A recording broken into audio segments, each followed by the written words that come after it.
जी बेटा, नेक्स्ट अब last example है page number 241 chapter number 6 method की। यही लीनियरली डिपेंडेंट और इंडिपेंडेंट के रिलेटेड है। तो ये एग्जांपल इम्पोर्टेंट भी है और थोड़ा सा इसके अंदर डिफरेंट चीज़ है, ठीक है लीनियरली डिपेंडेंट के हवाले से, लेकिन थोड़ी सी डिफरेंट टेक्निक हम इसके अंदर यूज़ करेंगे। तो लेट्स सी, इसको स्टार्ट करते हैं।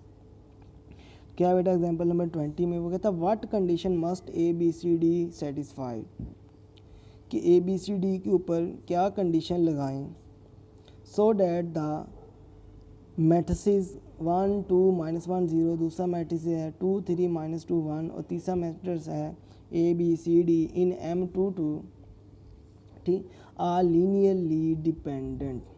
वो कहता है कि ये वेक्टर जो हैं वो लीनियरली डिपेंडेंट हैं, लेकिन किस ए बी सी के ऊपर क्या कंडीशन लगाएं। क्या है कि वो ये जो तीन मैट्रिक्स हैं, वो कहता है कि ए बी सी डी के ऊपर क्या कंडीशन लगाएं कि ये जो तीनों मैट्रिसेस हैं ये लीनियरली डिपेंडेंट हो जाएं। ठीक है बेटा, तो हम वो ए बी सी डी के ऊपर कंडीशन कैलकुलेट करेंगे कि लीनियरली डिपेंडेंट पर इन ए बी सी डी के ऊपर कंडीशन क्या है वो हम बेटा कैलकुलेट करेंगे। ठीक है बेटा, तो सॉल्यूशन देखते हैं। अब बेटा since given that matrices are to be linearly dependent, तो बेटा गिवन है कि जो मैट्रिक्स हैं वो लीनियरली डिपेंडेंट हैं, तो देयर मस्ट ए स्केलर, ज़ाहिर है जब लीनियरली डिपेंडेंट है तो कोई से तीन स्केलर जो है फील्ड एलिमेंट एग्जिस्ट करेंगे C1 C2 C3, not all zero, जो कि ज़ीरो भी नहीं होंगे। ठीक है, वो तमाम ज़ीरो भी नहीं होंगे क्योंकि लीनियरली डिपेंडेंट हैं। तो क्या आ जाएगा C1 फर्स्ट जो वेक्टर है जो मैट्रिक्स है प्लस C2 जो सेकंड मैट्रिक्स है प्लस C3 जो थर्ड मैट्रिक्स है इक्वल टू ज़ीरो लिखते हैं।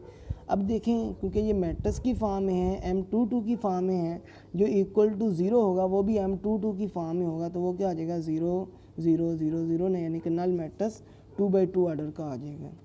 ठीक है बेटा, तो फिर सुने कि इसके अंदर उसने एक बता दिया है कि लीनियरली डिपेंडेंट रखें, लीनियरली डिपेंडेंट हैं, तो बताएं ए बी सी डी के ऊपर क्या कंडीशन आएगी। तो उसके लिए हम बेटा लीनियरली जब डिपेंडेंट रखेंगे, जब हम कह देंगे ये वेक्टर जो है वो लीनियरली डिपेंडेंट हैं, ठीक है, इसमें लीनियरली डिपेंडेंट वाली कंडीशन यूज़ करके हमने ए बी सी डी के ऊपर कंडीशन जो है वो फाइंड करनी है। तो हम कह देते हैं ये लीनियरली डिपेंडेंट है, तो जब बेटा लीनियरली डिपेंडेंट है तो डेफिनेटली तीन जो स्केलर हैं, जो नॉन ज़ीरो स्केलर जो हैं वो एग्जिस्ट करते हैं, जिनका लीनियर कम्बिनेशन इन वेक्टर्स के साथ क्या होता है इक्वल टू ज़ीरो होता है। तो वही लिखा since given that matrices are to be linearly dependent there must exist scalar C1 C2 C3 not all zero, जो कि ज़ीरो भी नहीं होंगे तमाम लीनियरली डिपेंडेंट के केस में, सच डैट इनका जो लीनियर कम्बिनेशन होगा मैट्रिसेस के साथ वो इक्वल टू क्या होगा ज़ीरो होगा। और ये मैंने ज़ीरो लिखा है क्योंकि ये मैट्रिसेस लीनियर कम्बिनेशन इन 2/2 ऑर्डर में है, तो डेफिनेटली वो जो इक्वल टू ज़ीरो होगा वो भी 2/2 ऑर्डर का होगा, नल मैट्रिक्स 0 0 0 0 मैट्रिक्स होगा। ठीक है बेटा, तो अब बेटा C1 को अंदर मल्टीप्लाई कर देंगे, स्केलर मल्टीप्लिकेशन, C1 अंदर हर एलिमेंट के साथ मल्टीप्लाई हो जाएगा, प्लस C2 भी अंदर हर एलिमेंट के साथ मल्टीप्लाई हो जाएगा, प्लस C3 भी अंदर हर एलिमेंट के साथ मल्टीप्लाई हो जाएगा। ठीक है बेटा, इक्वल टू वो नल मैट्रिक्स वैसे ही आ जाएगा। और नेक्स्ट बेटा हम क्या करेंगे, इनको ऐड कर लेंगे। ऐड करने का तरीका कर क्या है, फर्स्ट का जो फर्स्ट एलिमेंट है तीनों मैट्रिक्स का क्रॉसपोंडिंग वो फर्स्ट में ऐड हो जाएंगे, जो सेकंड क्रॉसपोंडिंग एलिमेंट है वो सेकंड में ऐड हो जाएंगे, थर्ड में, और फोर वाले 4 में ऐड हो जाएंगे, इक्वल टू नल मैट्रिक्स आ जाएगा। ठीक है बेटा, तो first element add plus second element add, फिर थर्ड एलिमेंट ऐड, और फोर एलिमेंट जो है वो ऐड हो जाएंगे। ठीक है बेटा, अब बेटा इनको कंपेयर कर लेंगे क्योंकि लेफ़्ट और राइट साइड पर ज़ाहिर है 2/2 ऑर्डर के मैट्रिक्स हैं वो इक्वल हैं, तो फर्स्ट लेफ़्ट साइड से first element is equal to right side से फर्स्ट एलिमेंट के बराबर होगा। इसी तरह लेफ़्ट साइड से सेकंड एलिमेंट राइट साइड से सेकंड एलिमेंट के बराबर होगा, इस तरह वो भी इक्वल टू ज़ीरो, इस तरह थर्ड एलिमेंट भी इक्वल टू ज़ीरो, और फोर एलिमेंट भी इक्वल टू ज़ीरो आ जाएगा। तो ये चार इक्वेशन बन गई, इस सारे का नाम रख लेता हूँ मैं A1, इन चारों इक्वेशन पूरे सिस्टम का नाम क्या रख लेता हूँ मैं 1 रख लेता हूँ। तो अब बेटा हम क्या करेंगे, ये जो हमारे पास ये चार इक्वेशन बनी थी इन चारों इक्वेशंस का हम लिखेंगे मैट्रिक्स। यानी कि ये जो C1 C2 हम लेट कंसीडर कर लेते हैं ये वेरिएबल हैं, तो अब जब हम इनका मैट्रिक्स लिखते हैं तो इनके कोफिशिएंट लिखते हैं सिर्फ, तो क्या आ जाएगा बेटा, coefficient matrix of homogeneous equation लिखेंगे, ये इक्वेशन जो है वो होमोजीनियस है, ठीक है। तो इनका कोफिशिएंट मैट्रिक्स लिखेंगे ए, तो बेटा पहली रो में क्या आ जाएंगे, फर्स्ट इक्वेशन के कोफिशिएंट 1 2 ए, ठीक है। दूसरी रो में क्या आ जाएंगे, दूसरी इक्वेशन के कोफिशिएंट 2 3 बी, देखें 2 3 बी। और तीसरी रो में क्या आ जाएंगे, तीसरी इक्वेशन के कोफिशिएंट -1 -2 सी, -1 -2 सी। और लास्ट के अंदर उसके कोफिशिएंट आ जाएंगे, उसमें C1 के कोफिशिएंट क्या बनेगा 0, और C2 का 1 है, और C3 का D है, ठीक है बेटा। तो ये हमारे पास आ गया। अब बेटा हम क्या करेंगे, इसका रैंक फाइंड करेंगे, फाइंड द रैंक ऑफ ए। ये वो कंडीशन फाइंड करने के लिए, डिपेंडेंस के ऊपर ABC की कंडीशन फाइंड करने के लिए ये सारा काम कर रहे हैं हम, ठीक है। Find the rank of A for this. बेटा हमने रैंक फाइंड करना है, ये आप लोगों ने पिछले सेमेस्टर के अंदर देखा होगा कि रैंक कैसे फाइंड करते हैं, तो वही काम हम इधर करेंगे। तो रैंक फाइंड करने के लिए हमने क्या करना होता है, उस मैट्रिक्स को एचेलॉन फॉर्म में कन्वर्ट करना होता है। तो बेटा इसको भी एचेलॉन फॉर्म में कन्वर्ट करेंगे। एचेलॉन फॉर्म में कन्वर्ट करने का तरीकाकार ये होता है कि फर्स्ट जो कॉलम के अंदर जो पहला एलिमेंट है उसको 1 बना के उसके नीचे क्या कर देने होते हैं, 0 कर देते होते हैं।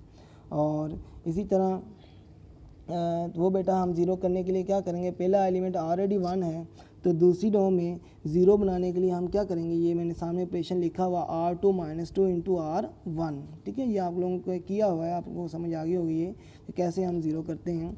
और इसी तरह थर्ड रो में 0 करने के लिए हम क्या करेंगे बेटा, R3 - R1, क्योंकि वो थर्ड रो में -1 नहीं है, तो वो 1 और -1 ऐड होकर डायरेक्टली 0 हो जाएंगे, R3 + R1, ठीक है बेटा। और फोर्थ रो में ऑलरेडी 0 है, वहाँ करने की ज़रूरत नहीं है। तो पहले कॉलम के अंदर 1, जो फर्स्ट एलिमेंट 1 बना के उसके नीचे 0 हो गया। अब बेटा दूसरे कॉलम के अंदर जो लीडिंग एलिमेंट है, या ये कह लें दूसरी रो में जो लीडिंग एलिमेंट है वो हमारे पास -1 है, अब उसके नीचे भी 0 बनाना है, ठीक है। दूसरी रो में जो लीडिंग एलिमेंट है वो क्या है, -1 है, उसके नीचे भी 0 बनाना है। तो उसमें बेटा जो तीसरी रो में ऑलरेडी 0 है, फोर्थ रो में 0 बनाने के लिए क्या करेंगे, R4 + R2 और R2 को जब ऐड करेंगे वो -1 + 1 क्या हो जाएगा, 0 हो जाएगा, ठीक है बेटा। तो ये मैट्रिक्स जो है वो हमारे पास एचेलॉन फॉर्म में कन्वर्ट हो गया है, ठीक है। अब बेटा यहाँ बात समझने वाली है, ये अब वो तरीकाकार कि हमने रैंक क्यों किया है, ये हमने इसके अंदर रैंक ही फाइंड क्यों किया है, तो वो अब मैं बात यहाँ बताने लगा हूँ कि हमने रैंक इसको मैट्रिक्स की फॉर्म में क्यों लिखा है, इस टेक्निक से हम इसको क्यों कर रहे हैं, हम इसको मैट्रिक्स की फॉर्म में क्यों लिखा है और रैंक क्यों हमने फाइंड किया है, ये बात आगे जो है वो आपको समझ आ जाएगी। अब बेटा क्योंकि वेक्टर देखें, वेक्टर्स आर लीनियरली डिपेंडेंट, ये गिवन है कि वेक्टर क्या है, लीनियरली डिपेंडेंट है। तो बेटा एक बात याद रखनी है, वेक्टर लीनियरली डिपेंडेंट उस वक्त होते हैं अगर जो सिस्टम है हैज़ नॉन ट्रिवियल सॉल्यूशन, ठीक है। तो ये भी एक लीनियर डिपेंडेंट वाली कंडीशन है। हम जो पीछे काम करते हैं हमने इसके रिलेटेड कोई काम नहीं किया, हम दूसरे मेथड से काम करते रहे हैं, लेकिन इस क्वेश्चन के अंदर ये चीज़ यूज़ हो रही है। तो बेटा वेक्टर्स जो हैं वो लीनियरली डिपेंडेंट जो होते हैं उसकी एक फार्मूला होता है कि वो जब जो उसका सॉल्यूशन जो है, ये जो इक्वेशन नंबर हमारे पास 1 बनी है, अगर इस होमोजीनियस इक्वेशंस का जो सॉल्यूशन है वो नॉन ट्रिवियल होगा तो देन वेक्टर जो है वो लीनियरली डिपेंडेंट होंगे। तो वही मैंने vector are linearly dependent if the system 1, ये जो सिस्टम 1 है हैज़ नॉन ट्रिवियल सॉल्यूशन, ठीक है बेटा।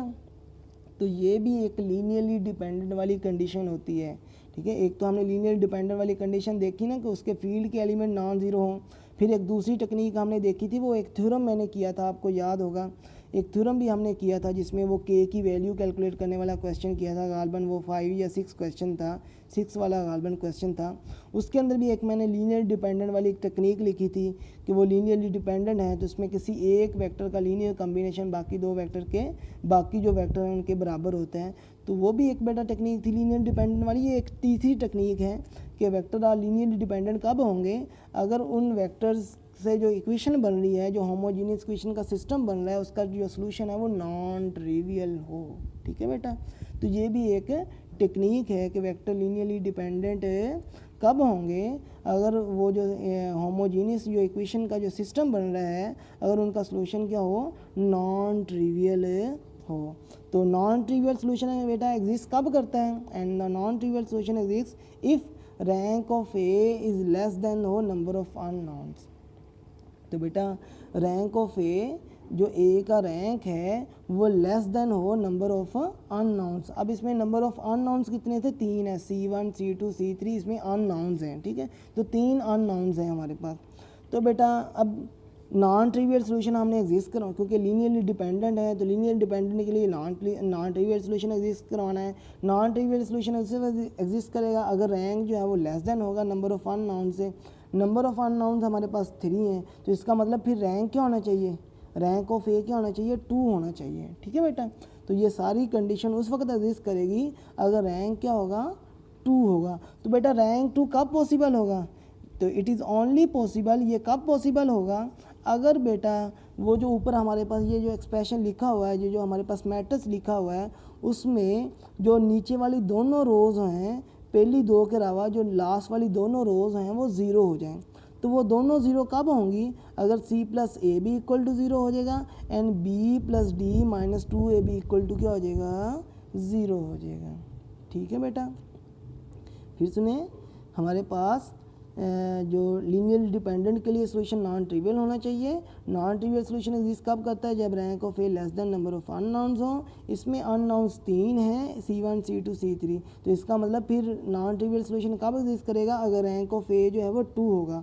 और 2 रैंक कब पॉसिबल होगा, अगर बेटा वो जो ऊपर वाला एक्सप्रेशन जो हमने लिखा है जिसमें हमारे पास वो 0 0 वाली फॉर्म बनाई है, तो वो कब होगा rank of A 2, rank of A 2 कब होगा, अगर बेटा उसकी जो लास्ट मैट्रिक्स जो नज़र आ रहा है उसकी लास्ट वाली दोनों रोज़ जो हैं वो 0 होंगी, दोनों रोज़ क्या होंगी, 0 होंगी। वो दोनों रोज़ 0 कब होंगी, अगर वो C plus A B equal to 0 हो और B plus D minus 2AB equal to क्या हो, 0 हो। It is only possible if C plus A is equal to 0 और B plus D minus 2 is equal to 0। और यही बेटा हमारी रिक्वायर्ड कंडीशन है ABC के ऊपर जो उसने फाइंड करने के लिए कहा था फॉर लीनियरली डिपेंडेंट के लिए।